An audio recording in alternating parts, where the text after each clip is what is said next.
ताज़ो शादीअ जे ॿंधण में ॿधजंदड़ अदाकारा हिरा ख़ान खां मदाह अहिड़ो सवाल करे वरितो जंहिं ते अदाकारा खे कावड़ अचे वई ऐं सवाल कंदड़ मदाह जी अहिड़ी छंड पटियाई जो सभु हैरान थी विया। अदाकारा हिरा ख़ान जी शादी जी तक़रीब खे 10 महीना थी चुका आहिनि। अदाकारा जी शादी फेबरवरी में अरसलान ख़ान सां थी हुई, पर ताज़ो जॾहिं हिक मदाह खांसि पुछियो त खेनि औलाद कॾहिं थींदी त अदाकारा खेसि सख़्तु जवाबु ॾिनो ऐं चयो त माण्हू पंहिंजूं हदूं ई विसारे वेठा आहिनि। खेनि तमीज़ ई न आहे त कंहिं जोड़े खां अहिड़ा सवाल न पुछणु घुरिजनि। इंस्टाग्राम ते सवालनि जवाबनि जे सेशन दौरान हिक मदाह हिरा खान सवाल कयो त अव्हां वटि ॿार जी पैदाइश जो इम्कान कॾहिं आहे, जंहिं ते हिरा खान जवाबु ॾिनो त इहे जोड़नि जूं निजी ॻाल्हियूं हूंदियूं आहिनि। मूं वटि जॾहिं ॿार जी पैदाइश थींदी त सभिनी खे ख़बर पइजी वेंदी। इहे निजी सवाल हूंदा आहिनि जेके न पुछणु घुरिजनि। अव्हां त सिधो संओं मुंहिंजी इंस्टाग्राम स्टोरीज़ ते अहिड़ा सवाल पुछी रहिया आहियो। हुन वधीक चयो त अव्हां जे घर में कंहिंजी शादी थी आहे या को जोड़ो हुजे त उन खां बि अहिड़ा सवाल न करियो। इहो इख़लाक़ जे दायरे में नथो अचे। असांजे मुल्क में वॾो मसइलो आहे, माण्हू हदूं विसारे विहंदा आहिनि। खेनि तमीज़ ई न आहे त छा पुछणु घुरिजे ऐं छा न पुछणु घुरिजे।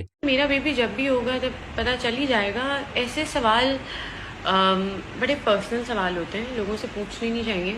आप तो सीधा उठ के मेरी स्टोरीज भी मुझसे पूछ रहे हैं। आपके घर में भी आसपास किसी की शादी हो या कुछ भी कोई कपल्स हों तो उनको ऐसे सवाल नहीं पूछा करें, एथिकल नहीं है। हमारे मुल्क में बड़ा मसला है, लोगों की बाउंड्रीज नहीं है, तमीज़ नहीं है। अदाकारा जे जवाब खां हटी करे जेकॾहिं ॾिसजे त अहिड़ा सवाल हक़ीक़त में गैर ख़िलाक़ी आहिनि ऐं जोड़नि लाइ औलाद थियण या न थियण बाबति अॻकथियूं करणु गैर मुनासिब आहे।